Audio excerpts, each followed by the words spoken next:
नाज़रीन गिरामी अस्सलामु अलैकुम रहमतुल्लाहि व बरकातुहू। सीधी बात के ताज़ा तरीन प्राइम टाइम में आप लोगों का इस्तकबाल है। नाज़रीन गिरामी, मैं अंसार अज़ीज़ नदवी आप लोगों के सामने कुछ अहम तरीन ख़बरें, कुछ वायरल वीडियोस और कुछ तनक़ीदी तज़किये लेकर के हाज़िर हुआ।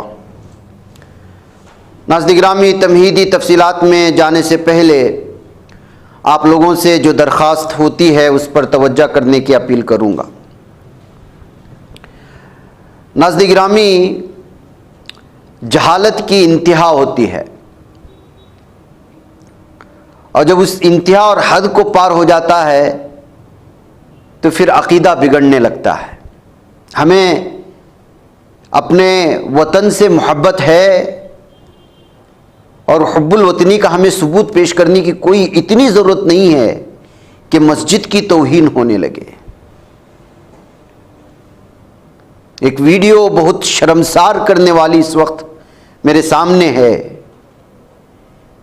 कि हम किसी को खुश करने के चक्कर में, अपने हुब्बुल वतनी को साबित करने के चक्कर में इस चीज़ को हम लोगों ने अपने मस्जिद मंबर व महराब तक ले आए हैं कि कौन से मुल्क में ऐलान किया गया है भारत में कि भाई आप मस्जिदों के अंदर मेंबर व महराब के पास खड़े होकर जना गना मना गाएं और अपने हुब्बुल वतनी का सबूत पेश करें। किसने कहा? ये कैसा पागलपन है? ये नस्लों को किस जानिब ले जाया जा रहा है?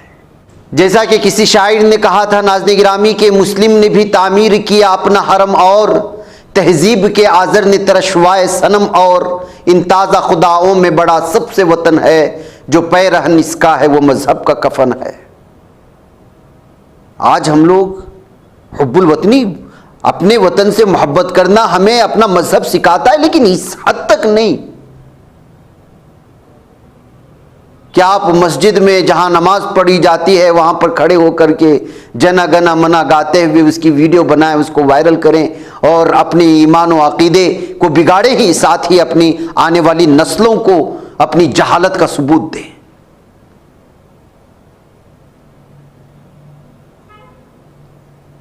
इससे बेहतर तो इस बच्चे की वीडियो है, जिस वीडियो को आप देखेंगे तो दंग रह जाएंगे। इस बच्चे से डॉक्टर पूछता है, सलाम करता है, सलाम का जवाब देता है, फिर उसका हाथ पकड़ करके बड़ी मोहब्बत से कहता है कि जय श्री राम बोल, लेकिन वो बोलता नहीं है। मां जो बुर्कापोश है, जिसको अपनी नस्लों को बाकायदा तरबियत करना है, वो मां भी उसको कह रही है कि बोल जय श्री राम, लेकिन बच्चा मानता नहीं है। मैं दोनों वीडियो सुनाऊंगा आपको। एक और वीडियो है, दूसरे चैनल की है, मैं उस चैनल के शुक्रिया के साथ सुनाना चाहता हूं ताकि वो जो है हमें कॉपीराइट का ये ना दे, इसलिए कि उसका लोगो भी पाया जा रहा है। इसमें एक शख्स ने, ये वो बच्चा है, इसकी कोई तरबियत नहीं है, मुझे नहीं लगता, क्योंकि ये गरीब भी है, शायद मांगने वाला हो।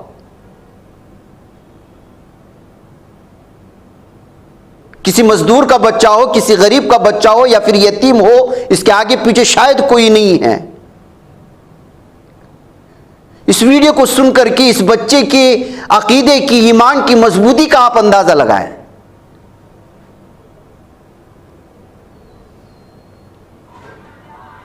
वो बच्चे से कह रहा है जय श्री राम बोलो, बोलता है नहीं बोलूंगा। क्यों नहीं बोला? इसलिए कि मैं मुसलमान हूं, हम नहीं बोल सकते।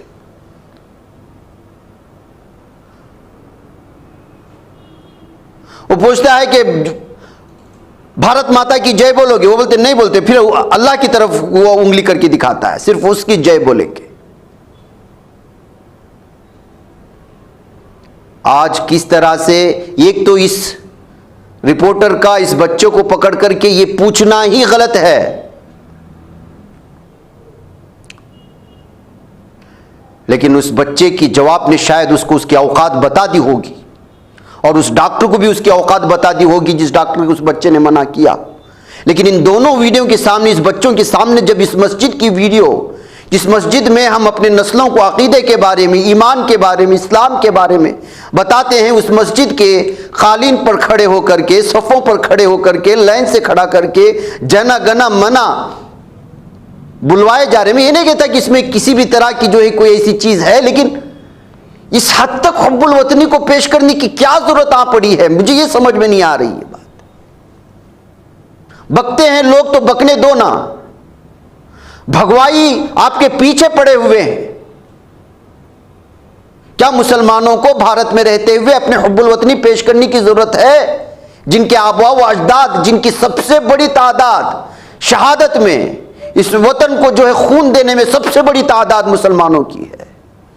जिलियानावाला बाग में जितने उलमाए किराम ने खून बहाया है, शायद ही जो हिंदुत्व आजकल पूछ रहे हैं उनकी नस्लें भी सोची नहीं होंगी कि इस कदर खून भी बहाया जाता है वतन के लिए।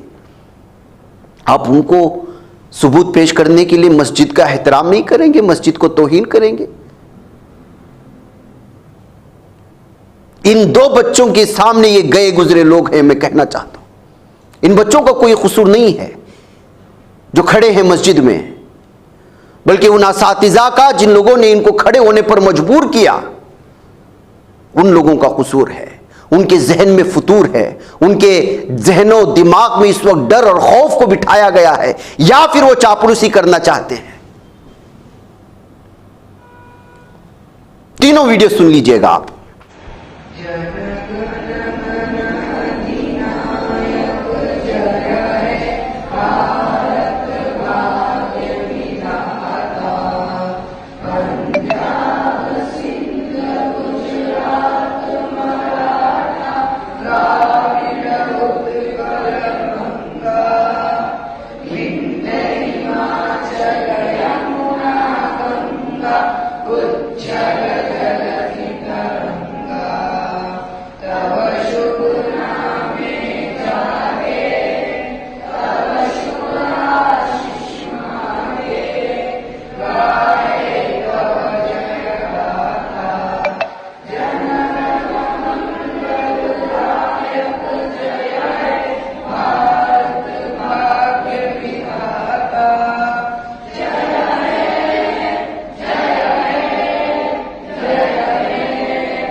बोल अब जय श्री राम। क्यों जय श्री राम नहीं बोलेगा?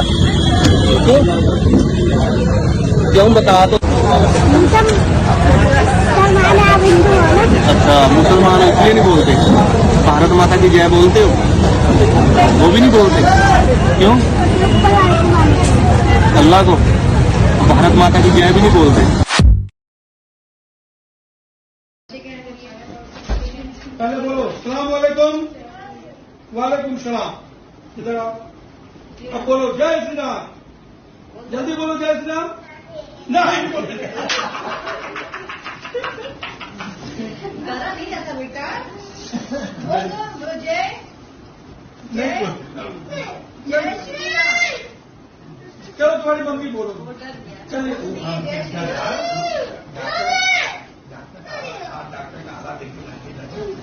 चलिए अस्सलाम वालेकुम। नाज़रीन गिरामी, ये बात अलग है कि मस्जिद के अंदर जनगण मन गाना सही है गलत है, ये मुफ्तियान का काम है। लेकिन मस्जिद नमाज के लिए मखसूस है, तिलावत के लिए मखसूस है। मस्जिद में जब दाखिल होते हैं तो नमाजी को हर शख्स को यह कहा गया है कि ताकि अंदर जाके वो किसी भी तरह की लायानी और लग़्व बातों में मुनहमिक ना हो, मशगूल ना हो, इस वजह से इत्तिकाफ का नियत कर ले। बुलंद आवाज से कुरान ना पढ़ा जाए। कोई नमाज पढ़ रहा है और किसी की आवाज थोड़ी बुलंद है तिलावत करने में, तो उसको हुक्म है कि वो अपनी तिलावत की आवाज को धीमी कर ले। मसाजिद सिर्फ हम मुसलमान इंसानों से वाबस्ता नहीं है, उसके अंदर जिन्नात भी होते हैं, उनके भी नमाज पढ़ने की वो जगह होती है। मस्जिद के बाहर अगर वाकई में आप हुब्बुल वतनी पेश करना चाहते हैं, हमारे बेंगलुरु में कितने मसाजिद के सामने झंडा लहराया जाता है। खुद हमारे फ्रेजर टाउन में जो बड़ी मस्जिद है, इस्माइल सीट मस्जिद में, हर साल जो है वहां पर झंडा लहराया जाता है नमाज के बाद 6:30 6:15 इसके आसपास के। लेकिन बाहर और पूरे जो है जज्बे के साथ, पूरे शौक के साथ, पूरे हुब्बुल वतनी के साथ नमाजी उसमें शामिल होते हैं। हम इस बात से इंकार नहीं है कि जो चीज़ गाई जा रही है वो मस्जिद के अंदर का हिस्सा क्यों इस्तेमाल में लाया जा रहा है, ये इस पर जो है बात होनी चाहिए और जिन लोगों ने ये की है तो उनके खिलाफ जो है कार्रवाई होनी चाहिए, या फिर उनको बिठा करके समझाना चाहिए कि मस्जिद का एहतराम कैसे किया जाता है और मस्जिद नमाज पढ़ने के लिए है, जो है अपने हुब्बुल वतनी पेश करने के लिए मस्जिद के बाहर का दालान आप पेश कर सकते हैं। बहरकैफ नाज़रीन गिरामी, ये चीज़ें एक साथ तीनों मिलकर के सामने आई तो सोचा कि क्यों ना आपके सामने इस पर तबसरा किया जाए, अगर ना करेंगे तो कल हमारी पकड़ होगी। नाज़रीन गिरामी, वक्फ बोर्ड बिल पर जो नई तरमीमी बिल लाई है उस पर बहस जारी है, आप जानते हैं, और इसके पीछे कितनी बड़ी साजिशें हैं ये भी आप जानते हैं। तो इसी को आप बुनियाद बना करके बजरंग दल के हिंदुत्वा के ये अराकीन, ये गुंडे अब फिर से शुरू कर दिया अपनी शरारत को। अभी बिल तरमीमी बिल आई नहीं है, वक्फ बोर्ड की ज़मीन पर अपना हक जता करके जो है अब वहाँ पर और उस तरह की मसाजिद में, उस तरह के इलाकों में जा कर के हनुमान चालीसा पढ़ना और फिर जो है मुख्तलिफ किस्म की मूर्तियों को वहाँ पर रखने का काम भी शुरू हो चुका है। इससे आप अंदाज़ा लगा सकते हैं कि वक्फ बोर्ड को क्यों निशाने पर लिया जा रहा है, उस पर तरमीम करने का मतलब क्या है और कहाँ ये साजिशें जाकर के जुड़ती हैं। ये वीडियो जो इस वक्त आप देख रहे हैं ये हरियाणा के करनाल का है, जहां पर जो है बजरंग दल के ये गुंडे न सिर्फ जो है मूर्ति को वहां पे रखा बल्कि हनुमान चालीसा पढ़ा। दरअसल ये मकबरा था और इस मकबरे की रिनोवेशन का काम चल रहा था, तो बजरंग दल के मेंबरान इसी को बहाना बनाते वहां पर आए और कहा कि इसको मस्जिद बनाया जा रहा है, और फिर जो है इस तरह से इल्जाम लगा करके मूर्ति वहां पर रख करके शरारत करने की कोशिश की और नफरत फैलाने की कोशिश की। ये इब्तिदा है नाज़रीन गिरामी। अब देखिए वक्फ बोर्ड का जैसे ही पूरे मीडिया में इस पर हंगामा शुरू हुआ, ये भगवाई हिंदुत्वा गुंडे किस तरह से जब अलग अलग इलाकों में जाकर के निशाना बनाना शुरू करेंगे, एक माहौल नफरत का बनाना शुरू करेंगे और फिर इस पर बहस बढ़ती चली जाएगी और फिर जो है हालात को नॉर्मल करने के नाम पर यह मामला चला जाएगा कोर्ट, फिर क्या कुछ होगा आप अंदाजा लगा सकते हैं। यही गुज़िश्ता कई सालों से ही साजिश हो रही है, यही प्रोपेगेंडे हो रहे हैं। कहीं पे ले जाकर के मूर्ति रख दो या फिर किसी छोटे से कोर्ट में पहले से केस दर्ज कर दो और फिर वहां से स्टे ले लो, फिर उसके जो है सामने वाली पार्टी जो है आगे की हुकुम अदालत में जाएगी, उस अदालत से भी स्टे ले लिया जाएगा, फिर मामला सुप्रीम कोर्ट तक पहुंचेगा, फिर ये चीज़ वहां से जो है पूरे मीडिया में आकर के हंगामा शुरू हो जाएगा। किसी भी तरह से मुसलमानों की प्रॉपर्टी पर कब्जा करो, उनके मसाजिद पर कब्जा करो, उनके मकबरों पर कब्जा करो, उनके जो है अलग अलग जितने भी चीजें हैं उन पर कब्जा करने की साजिश गुज़िश्ता कई सालों से चल रही है। अब इसमें तेजी आ चुकी है, अब यहां तक कि इसको आईनी शक्ल देकर के भी कब्जा करने की कोशिश हुई है। उसी का पहला कदम था वक्फ बोर्ड के जो आईन है उसको तरमीम करते हुए इस बिल को ले आना। बिहार चलते हैं। शेरशाह सूरी टॉम, सासाराम सिटी बिहार का, यहां पर जश्न आज़ादी की कोशिश की जा रही थी, लेकिन जाहिर सी बात है कि हिंदुत्व ज़हनियत के लोगों को आज़ादी का मतलब ही नहीं मालूम है। उनको एक ही चीज़ मालूम है, मुसलमानों के खिलाफ नारे लगाएं, मुसलमानों के खिलाफ जो है भड़काने वाले भाषण दें। आए थे शेरशाह सूरी के टॉम के पास और देखिए अब आवाज़ सुनाऊंगा मैं, उससे आप अंदाज़ा लगाएं कि किस तरह से धीरे धीरे पूरे समाज में इस वक्त जो है मुसलमानों के खिलाफ जहर को जो घोला गया, अब घोला नहीं जा रहा है, ऑलरेडी घोला जा चुका है, उसका रद्द-ए-अमल बाहर आ रहा है। उसका रद्द-ए-अमल कभी किसी पर हमला करते हुए, कभी मुसलमानों के घरों पर हमला करते हुए, कभी भीड़ की शक्ल में आकर के किसी तन्हा मुसलमान पर हमला करते हुए, या कभी भीड़ की शक्ल में आते हुए मुसलमानों के खिलाफ नारे लगाते हुए। ये वीडियो सुन लीजिएगा आप।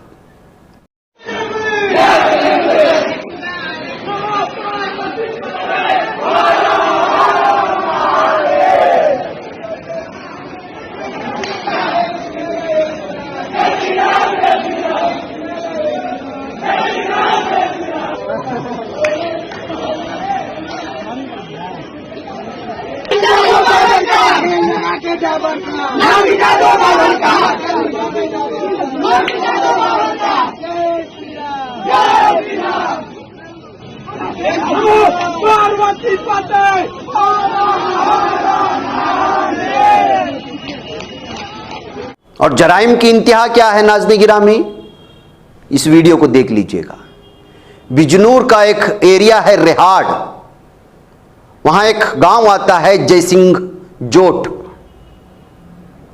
वहां पर ये जो 5 मुल्जिमान हैं, मुजरिमान हैं, गुंडे हैं या दरिंदे हैं, इन्होंने एक लड़की को उसके घर से किडनैप किया जिसके नाम है विकास, विश्वास, लवकुश, विवेक और विक्की।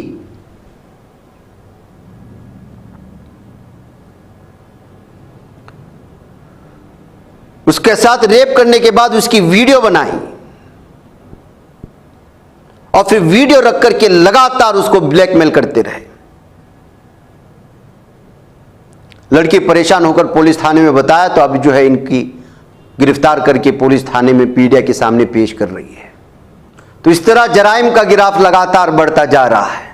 नाज़रीन गिरामी, इधर बताया जा रहा है कि कुछ स्कूली बच्चियों की एक वीडियो सामने आई है, मगरिबी बंगाल से इसका ताल्लुक बताया जा रहा है, जबकि इलाके और स्कूल का नाम नहीं बताया गया। यहाँ पर लड़कियां एक अजीब व गरीब किस्म से जो है वो एक्ट करती हुई नजर आ रही हैं। पहले तो देख करके महसूस होता है कि एक्टिंग कर रही है, लेकिन बाद में दावा किया गया इस वीडियो को शेयर करते हुए कि स्कूल में कुछ जिन्नात का असर है या भूत प्रेत वगैरह का जो भी हो सकता है। बहरकैफ इनको देख करके दीगर बच्चे भी जो है अपने स्कूलों में घुसने लगे और फिर जो है भाग कर जाने लगे। शुरुआत में ऐसे ही किया जाता है कि जो है एक्टिंग हो रही है, लेकिन बच्चों का भागना और फिर वहां से असातिज़ा का उनसे जो है दूर भागना है, तमाम चीज़ों को देख करके इस तरह की पहली भी वीडियोस बहुत सारी वायरल हुई हैं। हमारे कर्नाटक के बहुत मुख्तलिफ इलाकों से भी आई थी कि बाज़ दफ़ा जो है बाज़ स्कूलों में जिन्नात का कब्जा हो जाता है, भूत प्रेत का कब्जा हो जाता है और जो वहाँ पे तालिबात पढ़ने के लिए जाते हैं तो उन पर उसका असरात नज़र आते हैं। इसी तरह की ये वीडियो है जो मगरबी बंगाल से सामने आ रही है। इसको शेयर करते हुए लोगों ने जो है मुताल्लिक़ा स्कूल में इसके इंतज़ामिया से इस सिलसिले में तफसीलात फराहम करने की और इस पर जो है काबू पाने के तरीक़े ढूंढने की इल्तिजा की गई है, अपील की गई है। नाज़रीन गिरामी, इधर खबर आ रही है कि इलेक्शन कमीशन की प्रेस कॉन्फ्रेंस हुई है। जम्मू कश्मीर और हरियाणा के असम्बली इंतखाबात की तारीखों का ऐलान हो चुका है। यानी कि जम्मू कश्मीर में असम्बली इंतखाबात 3 मराहिल में कराए जाएंगे। पहले मरहले की वोटिंग 18 सितंबर को, दूसरे मरहले की वोटिंग 25 सितंबर को, जबकि तीसरे और आखिरी मरहले की वोटिंग 1 अक्टूबर को होगी। हरियाणा की बात करें तो वहां कश्मीर के आखिरी मरहले वाले दिन यानी 1 अक्टूबर को वोटिंग होगी, जबकि दोनों रियासतों के असम्बली इंतखाबात के वोटों की गिनती एक ही दिन 4 अक्टूबर को की जाएगी और इसी दिन नताइज का ऐलान किया जाएगा। बहरकैफ नाज़रीन गिरामी, जम्मू कश्मीर में जिन इंतखाबात का बेसब्री से इंतज़ार हो रहा था उसकी तारीखों का ऐलान हो चुका है।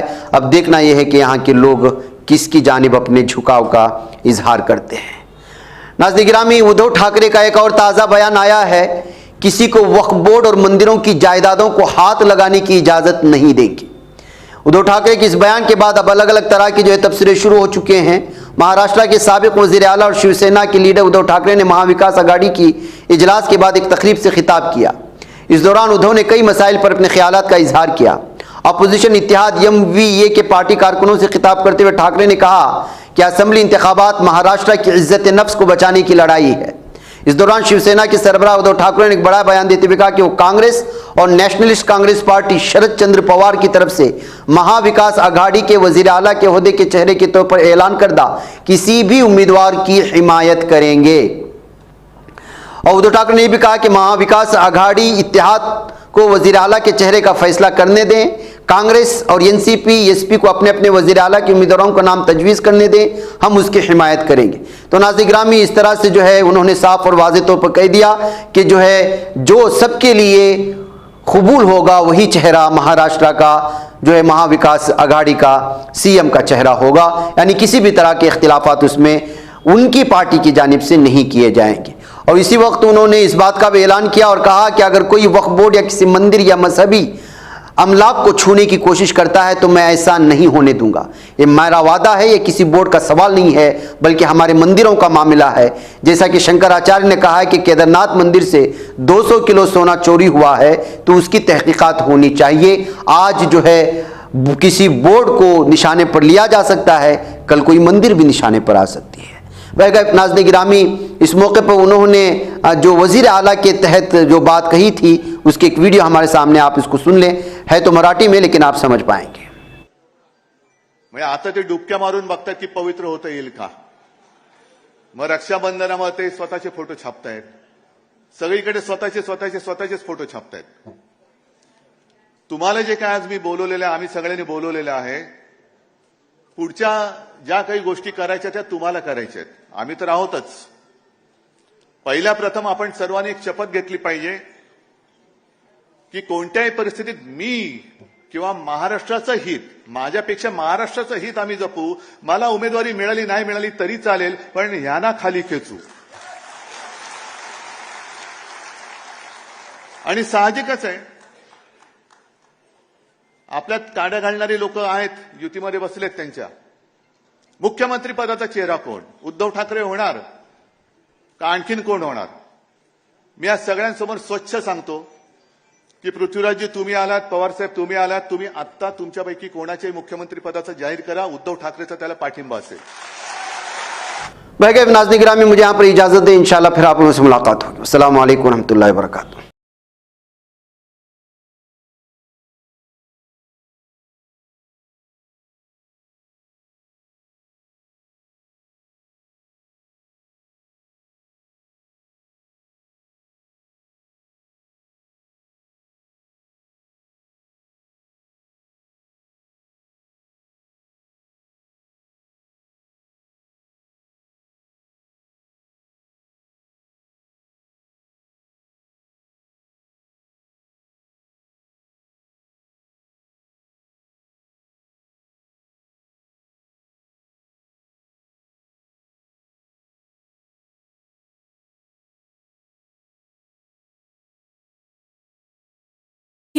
बच पाता है कोई सहाफी की निगाहों से, मिलाता है ये लोगों को मोहब्बत की पनाहों से.